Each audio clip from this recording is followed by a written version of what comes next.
Welcome to the Kaiju Podcast. I'm Ralph. I'm Jorge. And today we are talking about Daikaiju Baran. 1958. A.K.A. Varan the Unbelievable. Kind of. Yeah. The version I saw, Finally, the poster just said Varan. So I don't know what to call it. And in the movie, they wait until like halfway through the movie to start calling him Varan. Right. Because the natives kept calling it something else. And it's like Baradagi. And I was like, should this movie have been called Baradagi? Yeah. It's like the other movie where they're like, they keep saying Obake, and they're like, why do they call him Obake? I'm like, this is the second time we've seen this, and they still haven't called him Varan yet. Yeah. I started looking up, because there was like a thing that I think it seems like Varan is basically like a word for a monitor lizard. Yeah. Or because like then I was trying to find. There's all kinds of like Varan-esque. We'll call them dinosaurs, although I don't know if they fit in the officially dinosaur, but basically prehistoric reptiles that are like, and they're all like basically monolizard types, the class of Varanopidae or something. Or what did they call them later? Which is like a Varanopidae. It just means looks like he's crawling on hands and knees. Yeah. What'd you say? They called him that later, or they said that was his species. Yeah. The Varanopidae. Yeah, an ancient Varan. Yeah. But I didn't know how to pronounce it because it was subtitled. Okay, so you said that you went and listened to our Varan episode.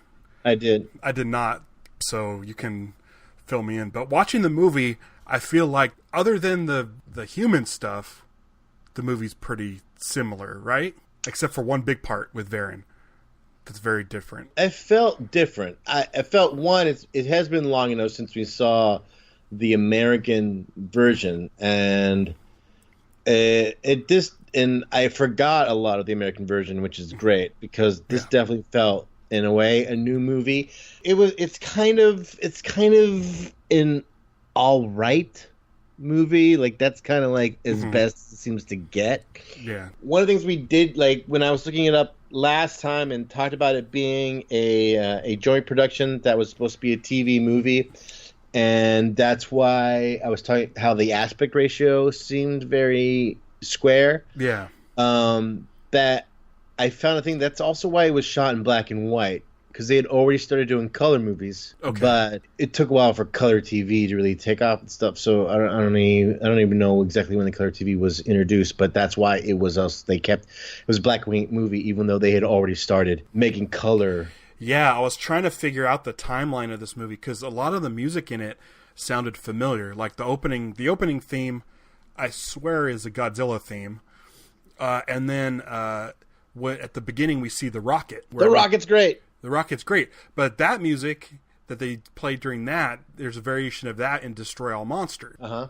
So I'm wondering, this must be around the same time period because they had the flying Varan puppet for Destroy All Monsters. Sure. But for some reason, I didn't remember how much of the American version was just nonstop action. I felt like didn't feel like nonstop action. Yeah. The way I remember it. Yeah. In this one, Varan shows up about 20 minutes in and then pretty much never goes away, which is great.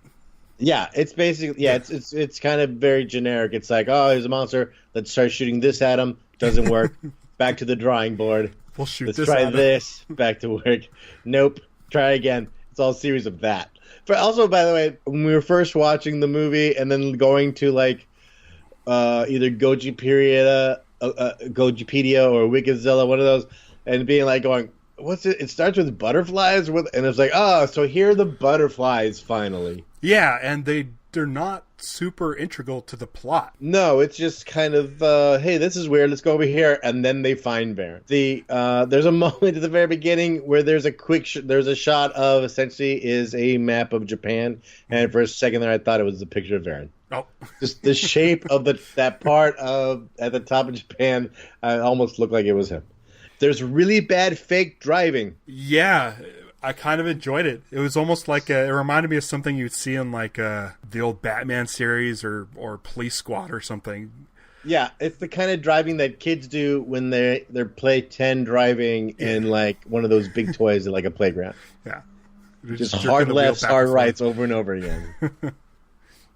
This is also kind of like this thing where I was sitting here going like, in the world like this, does Godzilla exist in this world or not? I don't. I'm assuming it doesn't. I'm assuming this is they discover a big monster. It's like a whole new thing, and they've never seen a Godzilla before. And there's also like those Godzilla movies where they've never seen Godzilla before. Like in the 2000s where it's like, oh, what is this? We'll call him Godzilla. And it's like, oh. So, yeah, I would say this is the first that Godzilla doesn't exist. Clearly, because they have to establish headquarters in this movie. There's also a great line where the woman is interested in going to figure out what's going on over there. And she talks about solving like something like the biggest mystery of the world or something along those lines. And it's kind of like going, well, yeah, if Godzilla doesn't exist, then this would then now be the biggest mystery. Yeah. I was all on board following the characters we were following. We're tracking the butterflies. Yeah. And then they completely get crushed. And I'm like, wait a second, did these guys just die? I thought I was supposed to be following their story. Right. They're not the people that we're going after in this. And they said that they don't think that the landslide killed him. I was a little confused by that. Uh-huh. Because, I mean, we as the audience saw that it looked like a landslide, and then they said that the landslide didn't kill him, it was something else. I don't know if there was like a footprint or something, but it was a little bit unclear to me as why they were, curious about how those guys died. But it got a second group to go out, and they run into a kid with a mask, which is a different kid, but the mask is gag is holdover. Or was brought into the American version, which makes more sense here than it does in the American version. It totally makes more sense here. Yeah, because the is this the kid that owned the dog? Yes, I believe so. Chibi and Jen. Yeah. Yeah. So it's kind of like it's like sort of the Mothra natives where they do ceremonies for Mothra, but in this one they do them to ward off Baran. Yeah. And Varan is apparently now the only motivation that I get out of Varan is that he hates people. Like if Varan sees a person, he's gonna go apeshit and start stomping on them. Mm-hmm. Which is kind of interesting. He's not after food. He's not going to fight another monster. Right. He just hates people. Yeah. It's like the only thing that we know Baran wants to eat is flares. Yeah. He's no interest in eating people or maybe not fish. Yeah. But it's kind of cool that they wear these masks, I guess, to hide their identity. And then they had like this fence set up where the dog goes and then the kid goes and chases after him. And they're all like, no, stop. We can't go beyond this fence. So essentially, it's like, don't go into Varan's backyard. Like old man Varan hates kids in his backyard. It is like barely a fence. Yeah, it's like an accord. It's like the old school accordion style baby gate. Yeah, and that's supposed to protect them from Varan. Well, when you said accord, I thought you were going to say like an accord. Like there was an accord that went through the people and Varan a long time ago that said, "Okay, do not cross this line ever. If you do." But that's what it felt like. And what was funny was the people who come, the scientist and the photographer and the sister, when they show up and stuff, I'm like, they're all thinking that these religious people, because they kind of turn this into a religion, believe that, they're crazy. And I'm like, yeah, I totally agree. These people are crazy wearing the masks trying to ward off this thing, even though I already know for a fact that this thing exists. Like I was like so anti these people, even though I was in the wrong. There was some weird. I had a weird kind of like mixed feeling about it. There's a part when they were all running away when Varan came out again, and one of the guys who wasn't the white-haired priest, but it seemed like he was kind of like almost like another tier of priest because he would like run for a while. Then we'd turn back and he started like striking poses, and then he'd run away again. Yeah. It was almost like he had a moment to vogue, and then he goes away again. Yeah. It was what that was. But then Varan comes out and destroys the village, and that was all great. Yeah. There's one point where they go and hide in a cave, and I'm like, it's already been established that Varan just like can pull down mountains. Uh-huh. So even if you're in a cave, it's not a great place to go. But just watching Varan just take out like erode the canyon even more, and all the rocks and trees falling and stuff, it's just awesome. You don't really get to see that a lot. I think if I remember correctly, this is another work of Haruo Nakajima in monster acting. It was or was not? It was. There were two names listed as the Varan actor, and one of them is him. Well, what's funny is, like, the first time Varan attacks, he's crawling. The second time he attacks, he's walking. And then the third time, he flies. For a little bit. And then he swims. So he's like every stage of kaiju. You know? Yeah, the moment that he does the reveal of the wings, and then you see him do it, and they cut to the people going, "Ooh!" Yeah, it's great. I loved it because we kind of were waiting for it when we watched the Americanized version, because we knew that Varan flew. Right. And I mean, he doesn't fly a lot in this movie. But that whole lead up with the music swelling and just seeing him, like, you know, flying through the tree line, and then there's that shot of the horizon with the mountains and him just flying off into the distance. And they established, like, just a few minutes earlier before that, they said, imagine what he could do to a city. And there he goes, off into the sunset, heading towards the city. And I was excited, even though I would have liked the dogfight or something. It was still awesome. I love that whole scene. Like flying to planes. Yeah. Because they fought him on land and underwater. Yeah. So they didn't fight him in air. Well, they tried. But he was in the water, and he just knocks planes down. Yeah. It's still so good. Yeah, I know. In the IMDb, Baran is listed as both Haruo Nakajima and Katsumi Tezuka as playing the monsters. So I don't know if they alternate or if there's different things. I don't know. Yeah, or maybe Katsumi Tezuka. Yeah, I don't know. I could speculate something like this is the guy who handles the flying him puppet, or maybe it's the puppet. Maybe it's the puppet part. Oh, maybe.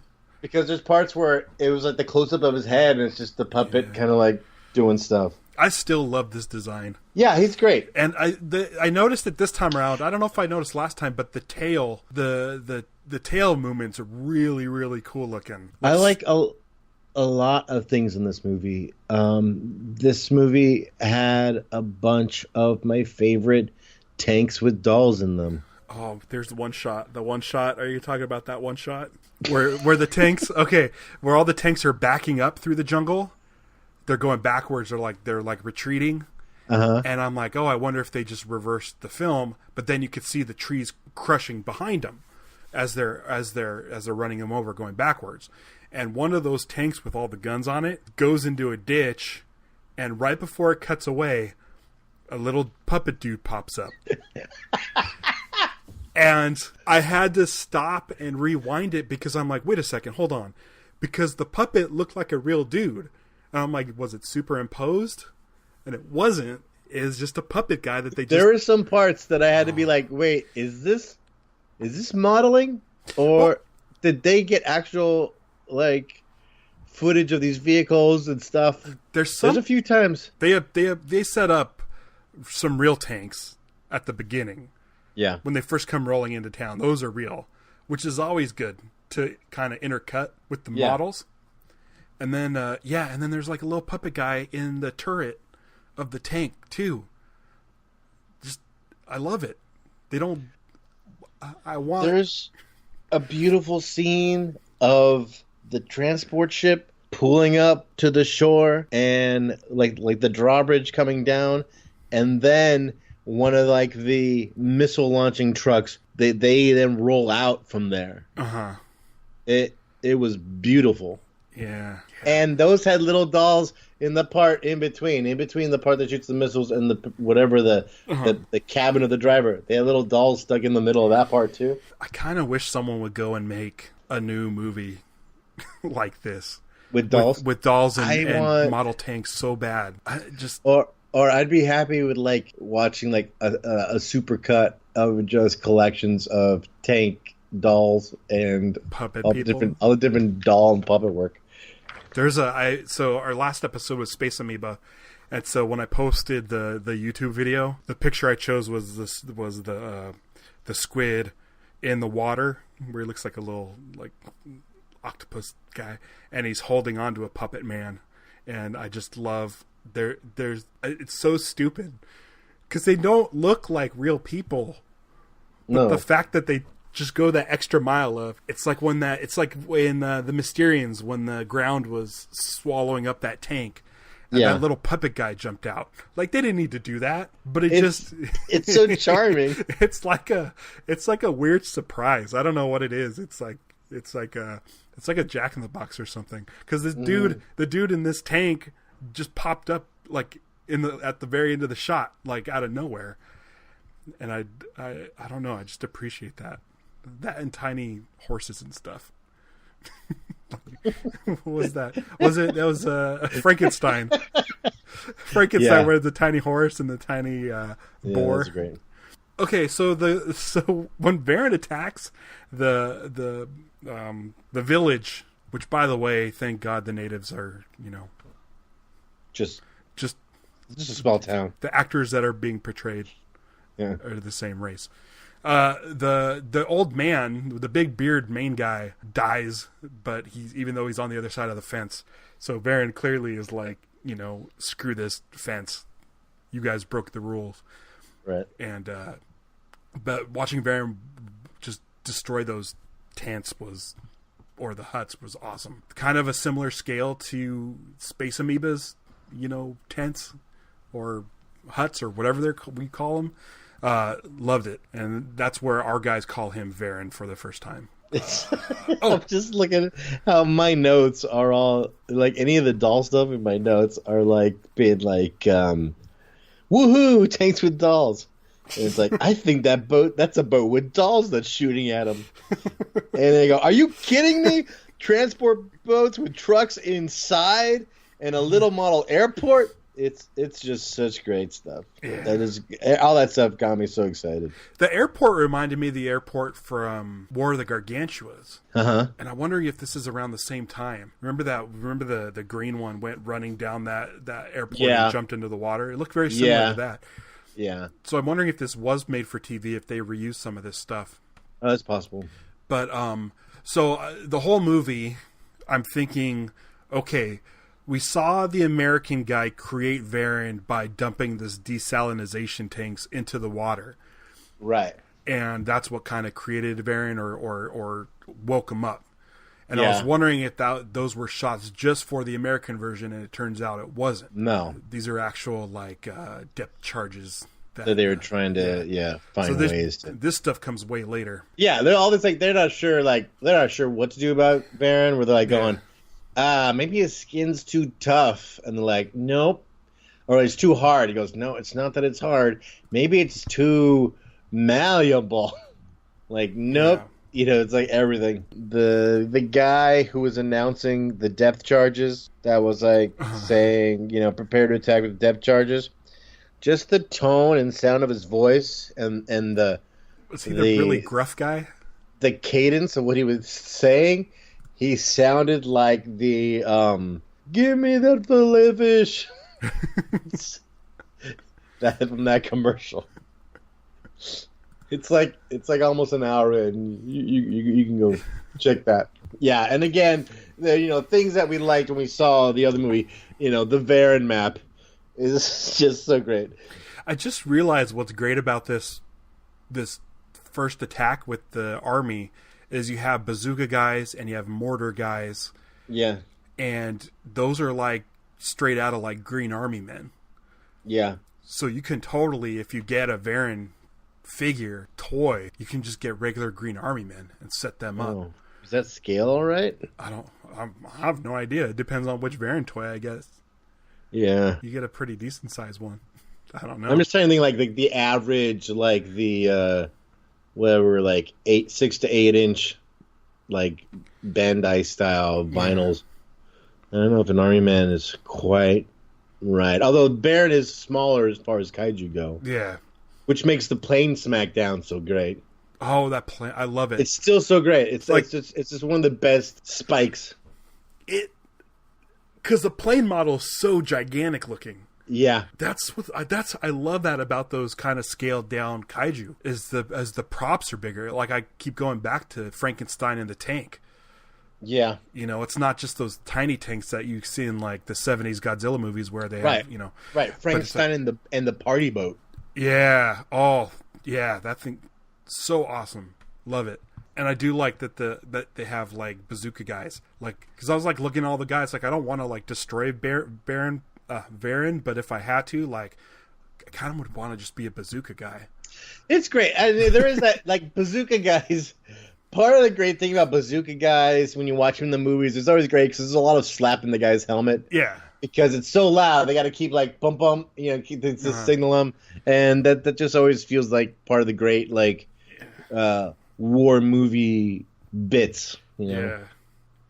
Okay, so talk about the demolition explosion guy. I haven't talked about the explosive expert. The bit about the dams. Are we ready to get to that guy? Yeah, let's do it. His moment when they talk about his special, and so everything's failed so far, and so their whole bit. So the new thing is like going, okay, how about these special explosives that are designed for basically busting up dams or to like break, to insert them into dams or into mountains and stuff to blow up basically from the inside. And they're like, hey, so I heard you invented this special new explosive. And he's like, yeah, I did, but it's not ready. And they're like, oh, well, tell us more about it. And he goes, okay, lower the lights, please. I happen to have this movie already produced that's ready to show you all this information. I know he's something that's not ready, and I didn't really come prepared to talk about. But now that you asked, I happen to have this movie ready to go. Lights. It's like what? He said I'll show you this picture. And then he pointed up to the screen, and then the map kind of like scrolled up to reveal a screen behind it. I'm like, oh, that's convenient. Yeah, he meant like when they refer to movies as the pictures. Oh. And so, okay, so now this is the new plan. We're gonna blow. Now, at this point, I thought they were gonna somehow get him to swallow it. Yes. Or somehow get it into his body. Yes. They have this truck, and I go, oh, they're going to try and get him to eat the truck somehow. Yeah, I thought so too. And I love the guys that they're trying to get him to go drive this out to where he is. Uh-huh. And the one guy is like going, hey, we need you to keep driving the truck out to that edge. They look over there, and Baran's there. And they're like, no, it's too late to drive out there. And then the other guy says, no, this is like above our pay grade or whatever. Yeah. And then the dude like says screw it, and he goes out there. Right. So Kenji's like, that's it. I'm doing it. I'm doing it anyways. And he goes and he jumps out and he's running back, but he's doing that kind of fake jog that's like, I'm not really trying my hardest. I'm just gonna kind of, it's like that kind of thing where there was someone I don't know bit about like when someone does that pretend to go quicker. Oh yeah, and yeah. They're trying to like holding like an elevator door open or crossing the street, because that's what he was doing. And then I tripped, and it's like they're clearly trying to build tension, but none of it's working for me because I really don't care if this guy gets trampled because he's running like that. And so he doesn't eat him; it just kind of explodes around his junk crotch. Yeah, and it laid him out. I was going to say balls, but he doesn't have balls. Yeah. And I was like, oh, is that what it is? And they're like, oh, it didn't work. And they're like, maybe we should have him eat it. And I was like, yeah, that's what we thought you were doing. Yeah, that's what we thought. And when they exploded it and he fell down, I thought, okay, now they're going to run up to him and throw the bombs in his mouth. Because it seemed like the plan was, after I realized they were driving the Jeep into his mouth, and they dropped him straight to the ground, that would be the time where, like, I don't know, the guys come out and throw bombs in his mouth. There is a great part where Varan gets hit and he kind of grabs his face. The neck like, actor face or the actual face of the No, creature? The face, the mask face. Basically, it's like when he's because like they do something like this, he'll blow up and then he'll be like, all right, keep shooting tanks at him and keep shooting stuff at him, and so this time he's shooting there. So then they're like going, you know what, we need to get him to eat it, and he goes, hey, you know what, he was totally eating the flares that we were dropping, and I don't remember seeing him eat the flares then. Yeah, but. Okay, that's fine. And so then there's them sending the explosives on the flare parachutes and him eating them. And that explodes. Oh, by the way, first of all, they set the explosions like a kitchen timer. Uh-huh. It's a little thing they twist, and they're like, it's 30 minutes, and it's 15 minutes. And it's like 7 minutes to blow, and it's like they cut it real super close for dropping it. Like the guy dropping it from his plane. It's like, really like pushing the time. Like, I'm just gonna get real right to the wire to do this. It's like super dangerous. It seemed like, but then the hand puppet's eating the bombs and it blows up. So when we saw the movie the first time, yes, I couldn't remember how he was killed. And when we discussed it, we spent a long time on the fact that there was a parachute hanging out of his mouth. Yeah. And we were sure it was a blooper and they didn't have time to fix it and they just had to keep doing it. And it was this whole thing. And we kind of liked it because it kind of made it like... It made it natural. These guys working on a movie and this happens and we're just going to go with this. Yeah. And I was like, kind of like embarrassed of us from then when we didn't know that it's because he ate... It was footage from when he ate explosives. Yeah. With the parachute hanging out of his mouth. But that's not our fault. I was like, oh, so that explains all that. And I go, man, now when I go back, because I went back and listened to it, I was going, oh, man, we're spending a lot of time talking about this thing that I know we're totally off on already. That's fine. Yeah, I mean. But that's what's kind of good about doing this anyway, is we can see where we messed up. Because I think it's also better going in this direction for this movie. Yes. Like, if we had to see both, I'm glad we saw it in the order we saw it. Yeah. For that reason. Because we would just be frustrated. Yeah. Like, oh, they didn't explain this. Or our favorite character, the priest, isn't in this one. Actually, right. I liked, I forgot what his name is. The head main scientist guy. Yeah, with the light hair? With the light hair. That dude was so laid back. Yeah. And I'm sure if that character was in the American version, he would have been dubbed... like, I don't know, differently. But it's kind of, a lot of times we don't see the subtitle version. So it's nice to actually hear the actual voices of the characters.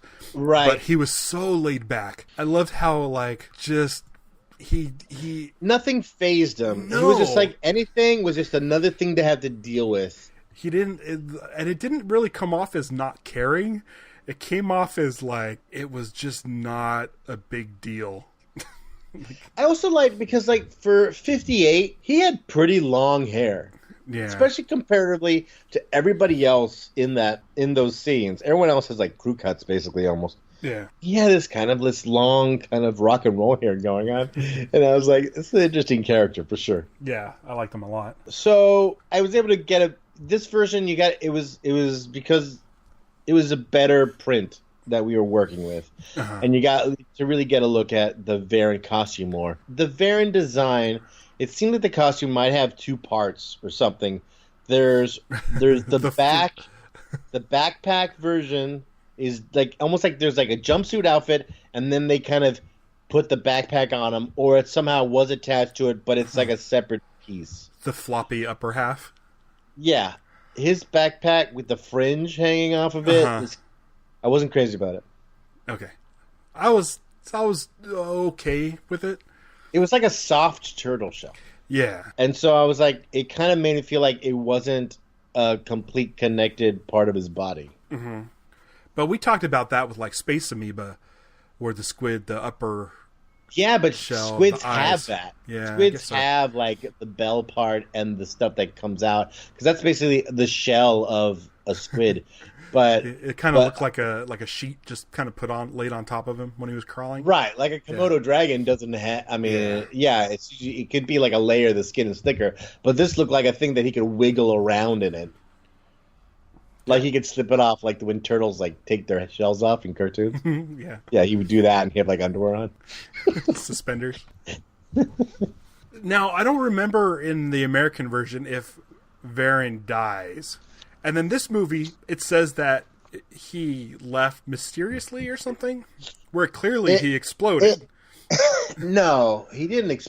Well, Something exploded. they There both was- end the same, where he seems to be severely injured, and he ends up crawling back into the ocean, and Yeah. then they don't. They don't know. They lose track of him. They don't know what happens to him. Yeah. And it's kind of both of them end the same way in that sense that it's not like they don't have like a body at the end to I guess so. prove it. But I mean, the bomb was inside of him. Yeah, I'm not saying he didn't get hurt. I'm just saying we didn't actually get to like he didn't like you didn't see him like floating on the top of the water afterward. Well, I guess he does show up later in Destroy All Monsters. Yeah, So, barely. yeah. Yeah, I could like the whole thing of how that's one of the suits that got still waterlogged and destroyed. Yeah. And I get it because there's so much stuff of him like under the water, just just like.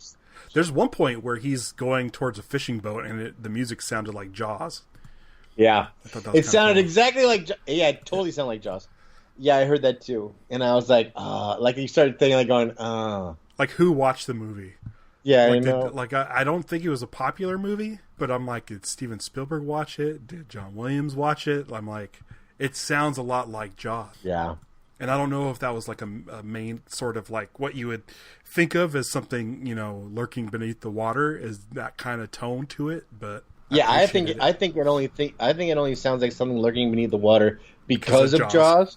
And so yeah, I heard that too. I was like, oh, that'd be interesting. Like, who had access to this movie? Yeah, I still like it. I was entertained the whole time.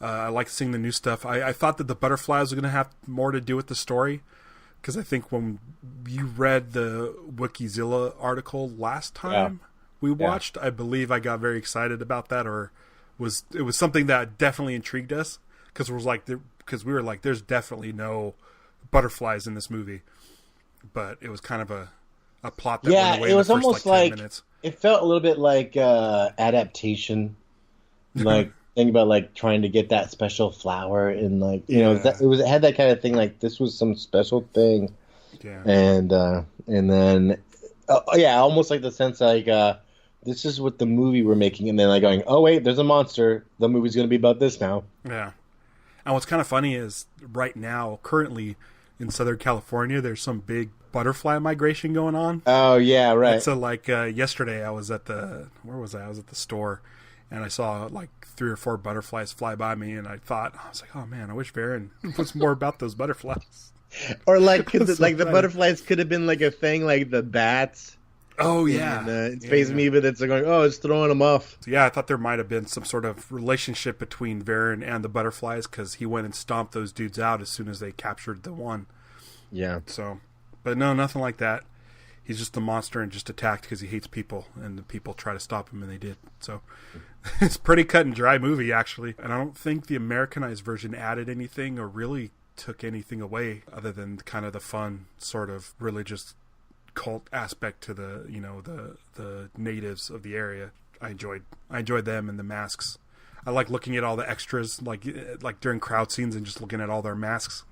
Yeah. And to see how many like look the same, which ones look different, but it's fun. And I still like the character. I wish there was more. Yeah, he was a good monster. A color movie with him would have been good. Yeah, that would have been nice. I'm thinking like, so if like they were to make another movie like this today, like we're talking about, where they do model tanks and stuff, just make it a Baran sequel. Set it in the 70s or something. Have them come back. More puppet people, because I don't think it's a property that people would be like, oh, you're gonna mess up. Like, I don't know if by now they would be able to do Godzilla in a rubber suit anymore. Right. Shin Godzilla, even though we thought there was parts where he was in a rubber suit. Yeah, I mean, the way Shin Godzilla, the CGI him like he's in a rubber suit is pretty great. And also speaking of, because like the other reminder, the whole notion of he has to eat the explosives, and it's the same kind of thing where it's like it's real dicey trying to get something in like a kaiju's mouth. Yeah, because that's like the most dangerous spot, and so it's like the same way when they try and get Shin to like freeze for a moment so they can get the hoses in. Yeah, it's that kind of thing. I was like, I thought they were gonna maybe. I was like, why you just kind of like put the bombs and put the explosive in like a giant. Have someone bake like a really big bun and put it in there. Wrap it in a huge thing of cheese. Yeah, and see. Yeah, right. Yeah, like you're building a dog. But I guess you couldn't get a puppet person that small to go run into his mouth. I enjoyed it. That'd been great too.